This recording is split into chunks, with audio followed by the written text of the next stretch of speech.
Եկել էին մեծ հաշվով ասեին, որ իրենց վրա հույս չդնենք, էլի իրենք շարունակում են Հայաստանի դեմ վկայություն տալ եւ եկել էին ասեին, որ երբեք իրենց հայրենիքը Հայաստանը չի լինելու։ Եկել էին դա ասեին։ Հա, իրար վրա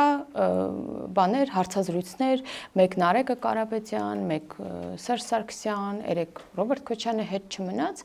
եւ ինչ էին ասում ի վերջո։ Ասում էին, որ ժամանակին է ներքին կոնֆլիկտը մի կողմ դնել, հա, իրենց ձեռք չտան, այդ ապօրինի գույքը բանցախ թողեն մի կողմ եւ ժամանակն է արտաքին բան հրահրել,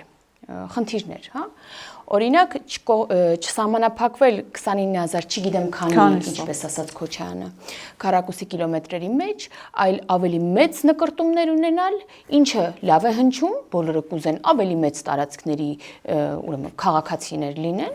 բայց դա ուղիղ նշանակում է կոնֆլիկտի շարունակություն, դա նշանակում է պատերազմ, որովհետև դու երբ որ մի քիչ մեծանում ես, դա մեծանում ես քո կողքի հարևանների հաշվին։ Հիմա որ մի երկիրն իմանա, որ դու ուզում ես իր սուվերեն տարածքից վերցրես եւ ասի շատ լավ։ Ասում է ես կբերեմ խաղաղություն, բայց պատերազմի միջոցով փաստորեն, ինչպես դու պետքա բերես խաղաղություն, եթե դու չես սահմանափակվում քո երկրի տարածքով, երբ որ դու հավակնություններ ես ներկայացնում քո հարևանների տարածքների նկատմամբ։